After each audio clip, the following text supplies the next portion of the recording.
herida, una fractura, una quemadura, todo eso involucra el término de trauma. Entonces, cuando se habla de paciente politraumatizado, se habla de varias lesiones que van a tener este paciente, y para diferenciar al paciente policontuso, vamos a decir que el paciente politraumatizado tiene una o más lesiones graves que pueden ocasionar la muerte del paciente. En cambio, el paciente policontuso tiene varias lesiones leves, fracturitas, quemaduras, contusiones, etc., pero ninguna de ellas va a tener una gravedad tal que pueda amenazar la vida del paciente.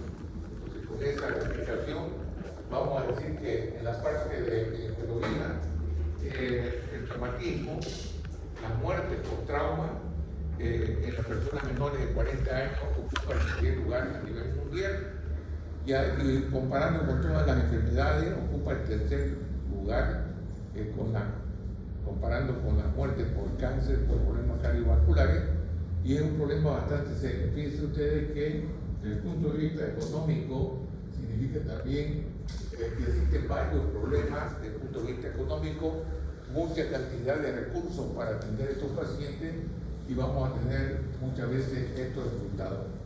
Realmente sucede que la mayoría de los accidentados ocurren en las carreteras, problemas de tránsito, 75%, caídas, 20%, accidentes de trabajo, un 4%, y lesiones deportivas, muchas veces el 1 o 2%. Aquí tenemos la presencia de afectación en la gente joven, de 30 a 40 años, justamente la parte más afectada. Este tipo de esquema que ven acá es una curva de mortalidad ocasionada por los traumatismos. Y fíjense ustedes, se van a dibujar 3 picos en la curva por muerte a nivel mundial de forma anual. El primer pico son muertes inmediatas que ocurren, digamos, de forma tal de que el paciente tiene múltiples lesiones gravísimas que desde el punto de vista médico son insalvables. Entonces, este tipo de problema sucede, y que ocurre más o menos 40-50% de los pacientes están en este grupo. Y desde el punto de vista de atención, hemos dicho que nada podemos hacer porque son lesiones gravísimas que no podemos salvarlas. La única manera que podemos salvarlas es justamente la prevención. Vamos a decir que es una vacuna para estos pacientes, entre comillas, puesto que la prevención significa de que si yo hago una capacitación desde las escuelas, colegios, universidades, etcétera, voy a tratar de evitar, digamos, que los pacientes fallezcan, tratando de prevenir antes que llegar al problema. Fíjense ustedes, por ejemplo, cada vez que toco este tema, me recuerdo que nosotros los médicos del Hospital Japonés tuvimos la suerte que nos invitaron para visitar su país, Japón. Y cuando hicieron la invitación, me dijeron dónde quiere ir. Yo trabajo siempre en la parte de emergencia en esta época, y por lo tanto yo dije, yo quiero que me lleven al centro de trauma de Tokio. Tokio tenía cerca de 25 millones de habitantes en la ciudad. Yo dije, bueno, quiero ir a ese lugar porque he visto en las películas, series, cómo llegan los pacientes uno tras otro en esos centros de trauma. Grande fue mi sorpresa cuando llego al lugar, un centro de trauma a todo dar, y pregunto y digo, ¿cuánto es la cantidad de pacientes que llegan a ese hospital por día? 5. Me quedé sorprendido porque pensé que era mucho más. Aquí en el Hospital San Juan de Dios, japonés, en un día llegan mucho más, ¿no? Entonces realmente la prevención que tiene la cultura japonesa es espectacular. Entonces todo el mundo sabe de que allá existe una buena educación, buena prevención, y es lo que queremos nosotros alcanzar para que estas muertes podamos nosotros disminuirlas año tras año. Porque si no tenemos la prevención, esto se va a repetir cada vez. Bien. El segundo pico, mostrando aquí con esta línea azul, son las muertes tempranas. Y acá tenemos que pensar y hacer un paréntesis. Esta muerte temprana podemos nosotros resolverla siempre y cuando tengamos un buen sistema de emergencia médica para poder actuar de forma adecuada. Fíjense ustedes que tenemos que tener una central telefónica parecida al 911 de Estados Unidos, donde solicitan ayuda, y la ciudad está dividida en 4 cuadrantes, donde un cuadrante tiene una agencia para llegar más rápido al lugar donde están pidiendo el auxilio, y por lo tanto eso hace con que se pueda tener una atención más rápida. Cuando se habla de trauma vamos a hablar, por ejemplo, los 10 minutos de platino para enfocar, digamos, el tiempo que debe demorar el traslado de una víctima de la fase prehospitalaria hasta un hospital. Y se habla de la hora de oro para ver justamente que en un tiempo, 1 hora, tampoco es tan exacto, 1 hora, 2 horas y media, debería haber un traslado de la víctima que está a punto de morir para trasladarlo a un hospital de mayor complejidad para ser atendido en ese lugar y podamos salvarle la vida.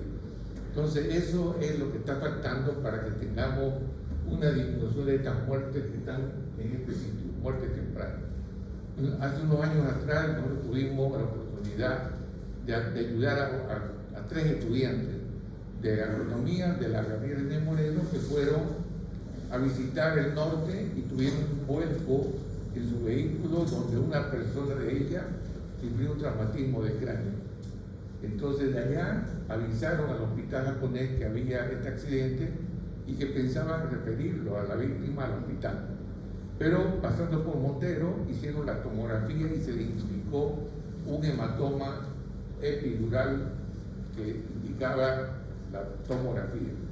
Entonces el traslado de Montero hasta el hospital se mantuvo en 1 hora aproximadamente, y se esperaba en la emergencia del hospital japonés.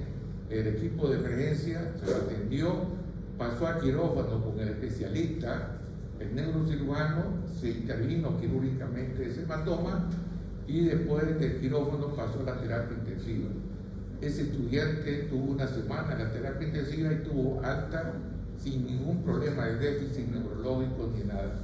Fue una atención espectacular, por eso le digo que este grupo de muerte temprana no debería morirse siempre y cuando tenga la ayuda correcta de estos pacientes. Las muertes tardías suceden en esta última curva, en la cual son pacientes que infelizmente van a llegar vivos al hospital, se atienden, pero van a complicarse con infecciones y van a morir por sepsis y van a morir por falla de órganos. Y por lo tanto, esto sucede cuando el paciente, por ejemplo, es atendido pero tiene una broncoaspiración. Esa broncoaspiración va a provocar una neumonía química, después se va a transformar en una neumonía bacteriana, en sepsis, etc. Y también hay otro término que ustedes deben conocer seguramente, que es la translocación bacteriana. ¿Alguien me puede decir si conoció el término de translocación bacteriana? A ver. Las mismas bacterias migran de un lugar de infección hacia otro. Sí. Por ejemplo. Ya, sucede lo siguiente. La translocación, como dice la compañera, son pacientes cuando están entrando en un estado de shock. Las bacterias saprófitas que están dentro del intestino, que son saprófitas, no hacen daño, se absorben y pasan al torrente circulatorio y se vuelven patógenas. Entonces esa circulación va a depositar infecciones por otro lado. Y estos pacientes que están acá van a sufrir justamente infecciones que aparecen en el transcurso de la atención, y son pacientes que van a complicarse con un shock séptico, sepsis, y van a fallecer con falla de órgano en los 14-15 días posteriores. Entonces eso también significa esta curva de muertes tardías. ¿Ok?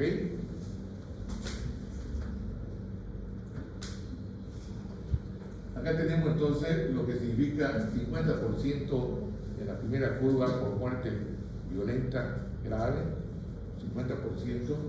Luego tenemos 30% los que fallecen en muerte temprana y la última 20% por fallecimiento de muerte tardía. Entonces, ¿qué tipo de situaciones podamos ver en el primer pico de mortalidad? Vamos a morir por un traumatismo severo con exposición de masa encefálica, lesiones medulares por encima de la C4, lesiones cardíacas, grandes vasos, donde prácticamente en el momento del accidente la gente que está ahí son testigos de ver un paciente que está falleciendo en los siguientes minutos. Entonces, eso es lo que significa esta curva.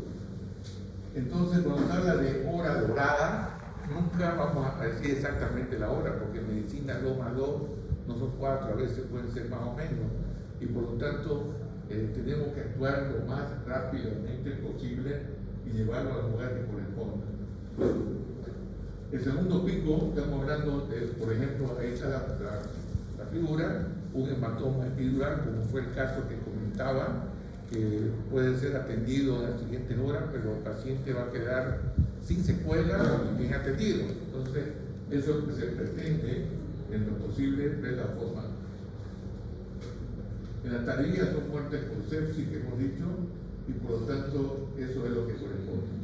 El concepto de trauma, aquí ya estamos hablando que es toda lesión física o daño corporal producido por una energía externa, sea por acción mecánica, técnica, química o por ausencia de elementos esenciales como el oxígeno.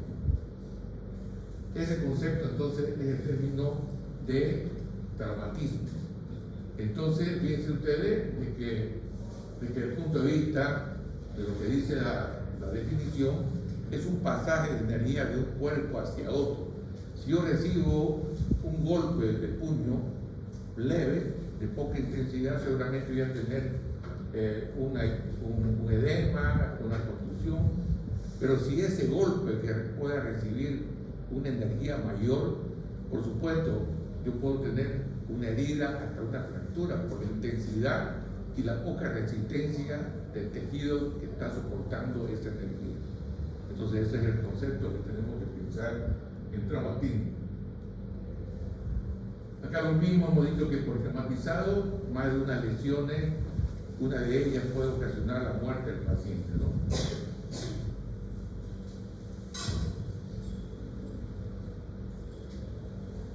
Policontuso, ya dijimos, varias lesiones leves, pero que ninguna de ellas es de tal magnitud para poder ocasionar al paciente la muerte. Lo que se habla de que el traumatismo no es, digamos, un accidente por azar, mala suerte, es un error humano. Actualmente se está considerando el trauma como una enfermedad. Entonces, y eso es interesante de pensar de esa manera, porque vamos a tener nosotros un concepto mucho más metido en el tema, ¿no?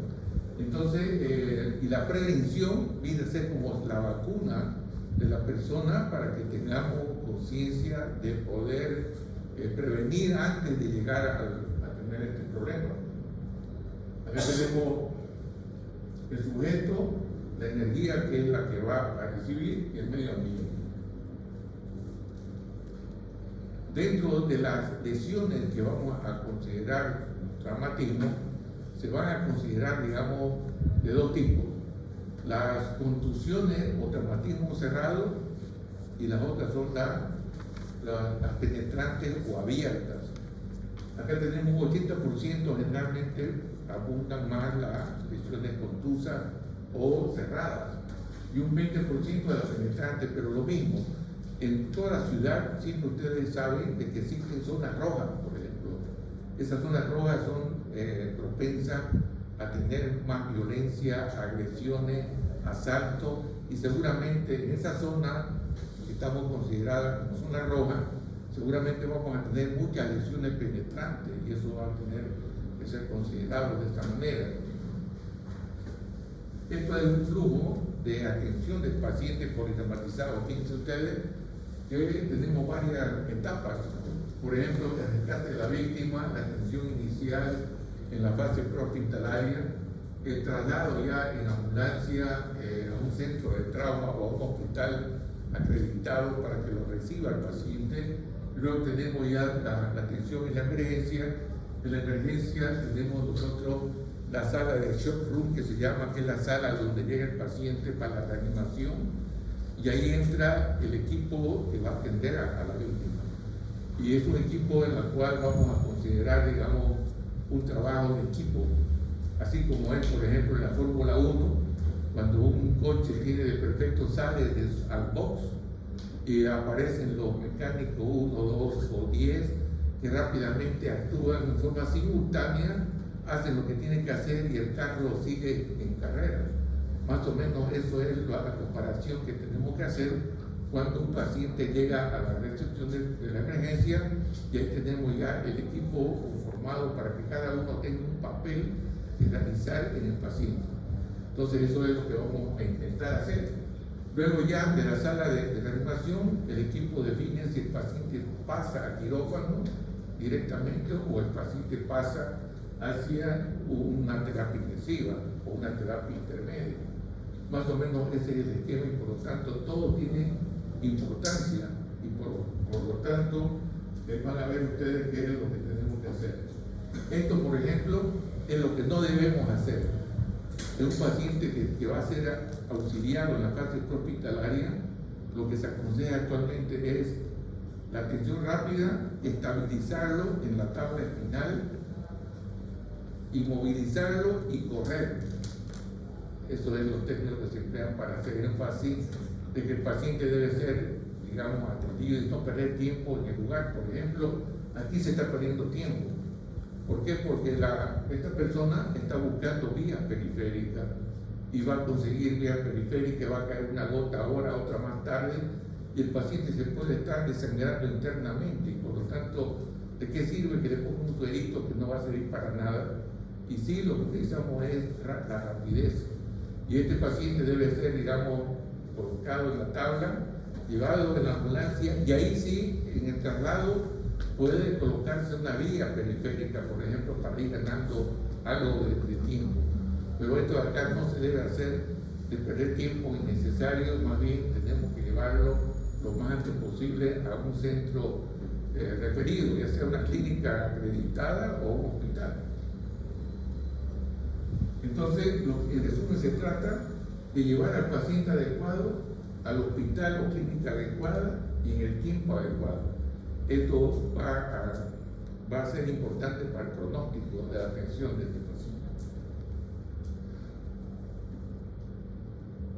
Aquí está, digamos, lo que más o menos se necesita, pues, que un paciente vaya a un centro de trauma especializado para que podamos atender.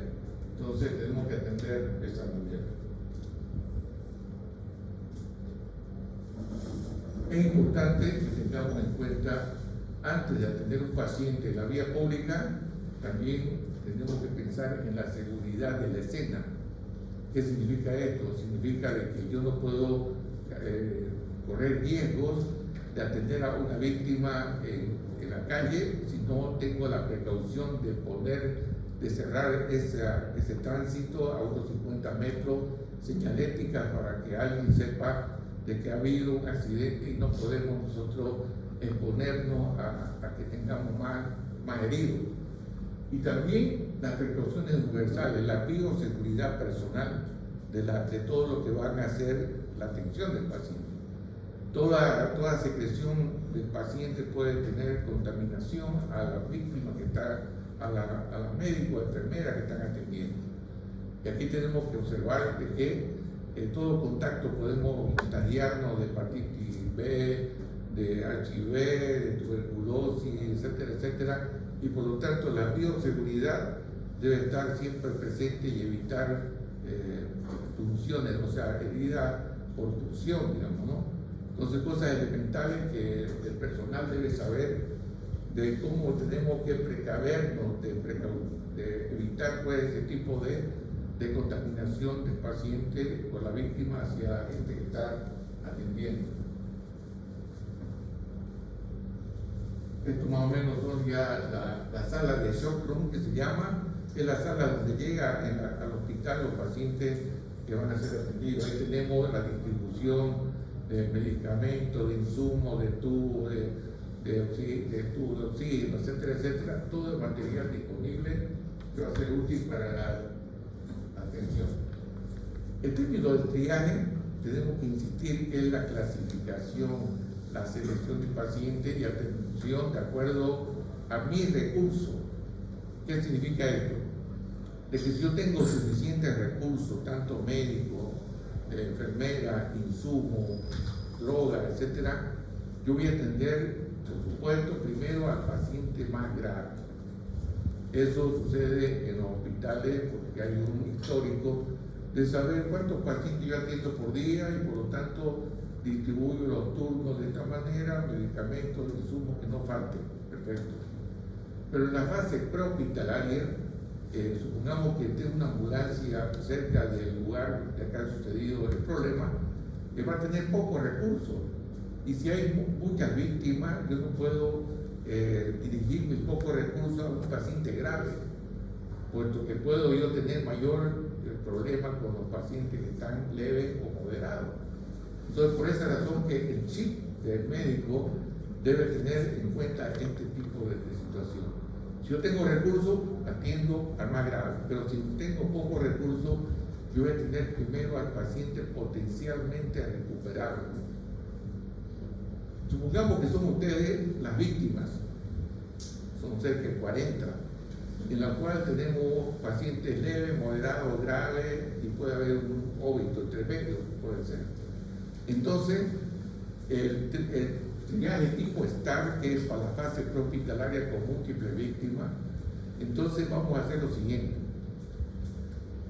Se supone que después de haber actuado la policía o los bomberos en este accidente, dicen que pase la parte sanitaria a atender las víctimas que están ahí. Entonces va a pasar alguien con megáfono o con voz alta y va a decir lo siguiente: los que me están escuchando, los que puedan moverse por sí mismos, se levantan y váyanse a la puerta o a un lugar que voy a decir.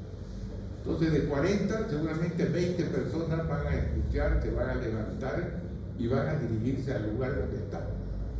Rápidamente ya hemos clasificado los pacientes leves de color verde, en la cual van a estar ahí depositados todavía hasta que se defina algo más. ¿Quiénes quedaron? Quedaron los pacientes críticos rojos, quedaron los pacientes amarillos y quedaron seguramente un paciente que falleció. Entonces, ahí viene lo siguiente: ¿cómo yo sé que es rojo? ¿Cómo yo sé que es crítico? Fíjense ustedes, los paramédicos de Estados Unidos vinieron a capacitarnos y fue interesante porque esto no había dentro de la parte de atención médica.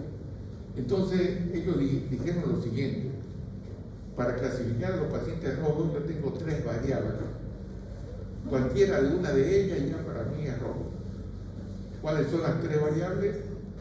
Que esté el paciente inconsciente. ¿Cómo yo sé que está un paciente inconsciente? Yo me acerco y digo: señor, ¿qué le pasó? ¿Cuál es su nombre? No me contestó. Para mí ese paciente está inconsciente directamente. Ya tengo una variable. La segunda variable para identificar los pacientes que están ahí es justamente que esté respirando mal, dicen los paramédicos. ¿Y cuál es la interpretación de respirar mal? Que esté respirando por encima de 30 respiraciones por minuto. Entonces se supone que ese paciente está con una frecuencia respiratoria más de 30 o menos de 10. Ya está también en la última de la respiración y por lo tanto ese paciente para mí es crítico rojo. Ya tengo 2 variables. Una tercera es que yo me acerco, identifico si tiene el pulso radial presente o ausente. Si está ausente, para mí es rojo. ¿Por qué razón? Porque ustedes saben que la arteria radial es muy pequeña, muy delgada y seguramente va a desaparecer fácilmente cuando haya un shock hipovolémico. Entonces, la tercera variable es ausencia del pulso radial o también el llenado capilar más de 2 segundos.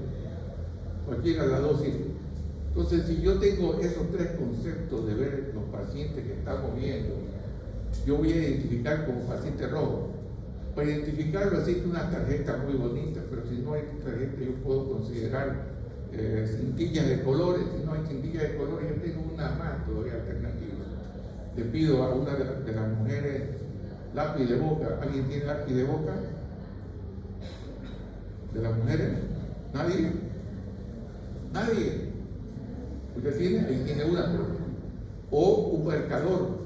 ¿Para qué sirve eso? Para que yo identifique a los pacientes rojos con un número 1 romano, a los pacientes amarillos con un número 2 romano, un paciente verde, número 3 romano y un paciente moribundo 0. Entonces yo identifiqué a los pacientes rojos críticos 1 romano y digo ya a los voluntarios que están queriendo colaborar con sus tablas espinales, les digo, me retiran a los pacientes que tienen en la frente el número 1 romano. Entonces ya el equipo formado por 4 personas en su tabla espinal van a buscar al paciente que está marcado como 1 romano y esos pacientes van a ser retirados ¿dónde? Al lugar donde vamos a definir. Entonces con eso ya hemos vaciado un poco más a los pacientes rojos. ¿Y quiénes son los pacientes amarillos? ¿Quiénes son los pacientes amarillos? Los que están respirando bien, los que tienen pulso y los que tienen, ¿qué más? Conciencia. Están conscientes. Entonces son los pacientes amarillos que ya después, cuando acaben de retirar al último paciente rojo, se van a dirigir a sacar los pacientes amarillos. Entonces fíjense ustedes la facilidad de cómo estamos trabajando para retirar a la víctima. Y después vendrá a hacer un segundo triaje ya en el lugar, la ambulancia que viene de la ciudad con los médicos, con todo, para ya evaluarlos a ellos del ABCD, todo lo que saben, y va a haber un tercer triaje cuando lleguen al hospital o a la clínica, que van a ser referidos. ¿Por qué? Porque un paciente rojo puede ser que en el trayecto ya no llegue con signos vitales y tal vez murió. Entonces ya no es un paciente rojo, sino un paciente negro.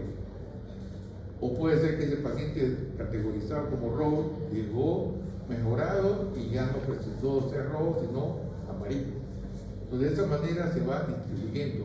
¿Y dónde van a ir los pacientes rojos? A los hospitales del tercer nivel, los pacientes amarillos a los segundos niveles y un paciente verde, los pacientes verdes a un hospital de primer nivel para observarlo 24 horas, puesto que es muy importante que la gente observe, porque puede ser que desmejore.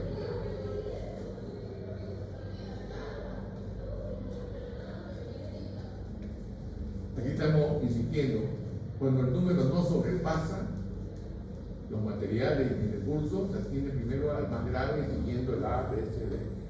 Cuando sí sobrepasa, se atiende primero al paciente que tiene mayor posibilidad de sobrevivir.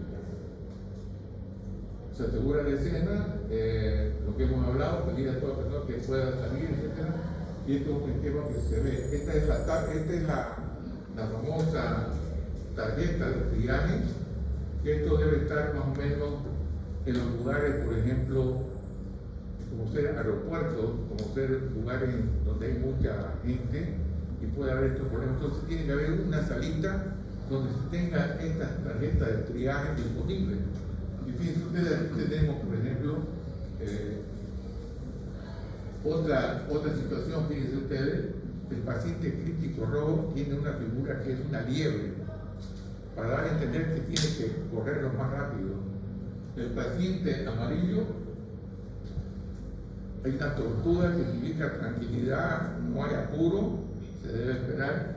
Y acá tenemos el verde, que no precisa ambulancia, sino precisa ese grupo que salió caminando en un bus, por ejemplo, a un centro de observación. Nada. Entonces, acá tenemos los esquemas más o menos en las tablas, en las tarjetas oficiales, que son internacionales estas tarjetas. Ahí tenemos más o menos el esquema topográfico de las personas que tienen fractura u otras cosas.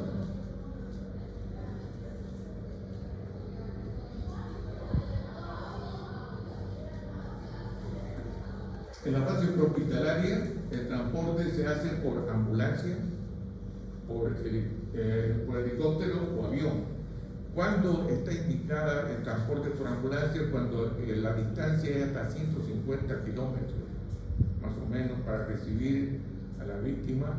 Pero cuando pasa más allá, mucho más alejado, el transporte debe ser por avioneta, que es lo que más están en este momento recibiendo, o alguna vez helicóptero, ¿no? Que puedan trasladar a una persona que está metida en un precipicio, etc.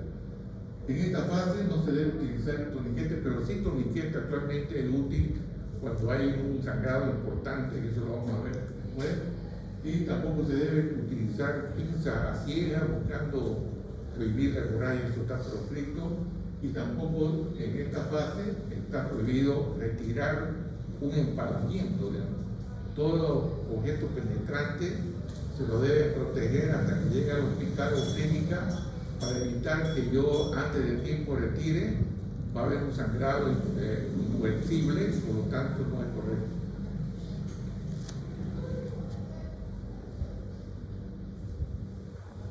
Acá la escena segura, situación de recursos y verdad. Esto es lo que hemos hablado. Ustedes saben que el tema técnico del ABCD está presente desde que llegó el curso internacional del ATLS. Nosotros tuvimos que hacer el curso y posteriormente somos instructores de este curso, del PH también, del ACLH también. Y por lo tanto, esto hace como que nos ordenó, digamos, la parte de la atención prioritaria de acuerdo a lo que vamos a ver. El A significa vía aérea, que esté libre, que esté abierta, que no haya obstáculos, placas dentales, sangrado, tenemos que aspirar seguramente. Y la otra es justamente, el A tiene un complemento que es control de la columna. Es decir, el A, vía aérea más control de la columna, que significa esto de que tengo que yo saber que una víctima tiene que estar en una postura neutra, sin flexión, sin rotación, sin extensión, y de esta manera vamos a tenerlo al paciente con una estabilidad, por lo menos, para no ocasionar una segunda lesión. Por ejemplo, un traumatismo del cráneo puede estar afectada las vértebras cervicales, y si yo no tengo cuidado y lo alzo de esta manera, el paciente va a quedar con una hiperextensión y yo voy a provocar por descuido un problema. Es importante entonces que tengamos en cuenta el control de la columna en la vía aérea más control de la columna. ¿Qué es la B? La B significa que tengamos buena ventilación. ¿Y qué puede afectar una ventilación adecuada? Fractura, neumotórax, hemotórax y todo aquello puede afectar, y por lo tanto yo debo identificar y dar solución al problema para no dejarlo de lado y pasar a la siguiente letra. Entonces tengo que yo identificar lesiones, dar soluciones para que pueda pasar a la siguiente letra. No está hablando la B. ¿Qué significa la C? Significa circulación, y por lo tanto yo debo prohibir las hemorragias internas, poner vías ya en el hospital para ver, de mantener, digamos, al paciente seguramente con soluciones cristaloides, sangre o plasma, etcétera. Eso podemos ver. ¿Qué es la D? La D significa identificar el déficit neurológico, y por lo tanto tengo que identificar al paciente utilizando ¿qué? Utilizando la escala de Comas de Glasgow. La conocen, me imagino, hasta ahora la escala de Comas de Glasgow, que verifica 3 áreas, ¿no? Apertura ocular, la mejor respuesta verbal y la mejor respuesta motora. Perfecto. En la D no solamente la escala, sino hay que ver las pupilas para ver si son iguales, isocóricas, si están desiguales, anisocóricas, si están midriáticas en un solo lado, etc. Y eso me da motivo para que yo tenga la idea de cómo se encuentra el paciente. Después ya vendrá la E, que es una exposición del paciente para ver justamente toda la parte del cuerpo. Y esta revisión primaria, tengo que pedir algunos estudios de radiología y laboratorio. En la radiografía tengo que pedir 3 placas obligatorias, simples. Cervical lateral, de tórax en AP y pelvis en AP. La parte de laboratorio tengo que pedir lo básico, el hemograma, el hematocrito, el establecido del control y el test pack obligatorio para las mujeres que están en periodo de posible gestación. ¿Por qué razón? Porque toda paciente que llega, si puede estar embarazada, yo tengo que prevenir el uso de radiaciones que puedan afectar, digamos, al producto, y tengo que también yo utilizar ciertos medicamentos que no tengan contraindicación por el embarazo. Tengo que saber eso. También se pide la alcoholemia y otros estudios para que tengamos un registro de estas víctimas que llegan, porque los seguros están al tiempo, están atentos para no pagar el seguro, por ejemplo, de seguro de transporte. Entonces tenemos que saber utilizar esos medicamentos, esos estudios para tener un reportaje adecuado. Después ya vendrá la revisión secundaria, que es el estudio pormenorizado por regiones, utilizando la inspección, palpación, percusión, ocultación de toda la parte que corresponde, la cabeza, la parte del cuello, tórax, miembros inferiores, miembros superiores, y de esta manera yo hacer un estudio pormenorizado por regiones. Tengo que saber que la parte posterior tengo que hacer un giro de 90 grados y verificar la parte posterior también para utilizar un examen físico más completo. Todo paciente ya que está en esta fase, yo tengo que poner la sonda nasogástrica y la parte urinaria. Ustedes saben que todo tiene su indicación y su contraindicación. Por ejemplo, la sonda nasogástrica no se puede colocar en pacientes que están con fracturas nasales o de la parte del macizo facial, pero sí tengo que colocarla por la vía orogástrica. Lo mismo pasa con la parte urinaria. Cuando hay sospecha de fractura pélvica, puede estar dañada la uretra y por lo tanto tengo que tener cuidado de no colocar a ciegas una sonda vesical, sino tengo que descartar si está dañada o no está dañada, y por lo tanto tengo que hacer una uretrografía retrógrada. Pareciera algo complejo, pero eso hay que colocar un catéter, colocar una sustancia contrastada, un líquido, y hacer una placa simple y verificar si está o no está dañada. Si está dañada, yo me abstengo de colocar la sonda, y en esos casos indica la talla vesical. ¿Saben lo que es una talla vesical? ¿Nada? La talla vesical es justamente la colocación de una sonda, por la sonda hipogástrica, por punción o por una pequeña cirugía que va a colocar la sonda a través de las paredes de la vejiga, para que el paciente orine por esa sonda, puesto que está dañada la parte de la uretra y por lo tanto tiene que estar con ese tipo de procedimiento. Porque si no se hace esto, el paciente va a tener un globo vesical que va a ser incómodo para el paciente, y por lo tanto esa incomodidad no le va a permitir estar tranquilo. Y más que todo, en estos casos, lo que es necesario es controlar la diuresis horaria. La diuresis horaria, usted tiene que saber que es una cosa simple de controlarlo. En un paciente adulto se utiliza 0,5 ml por kilogramo de peso y por hora en paciente adulto. Un paciente pediátrico utiliza 1 ml por kilogramo de peso y por hora, y un menor de 1 año 2 ml por kilogramo de peso y por hora. Ese tipo de situación es tan simple y barata que yo debo saber si está orinando adecuadamente o pensamos darle mayor aporte de líquidos. Entonces eso es importante que ustedes lo vayan asimilando, porque esto de aquí para adelante lo van a utilizar seguramente, y saber controlar a un paciente si está bien hidratado o no está hidratado bien. ¿Ok? Nos quedamos aquí entonces, y vamos entonces mañana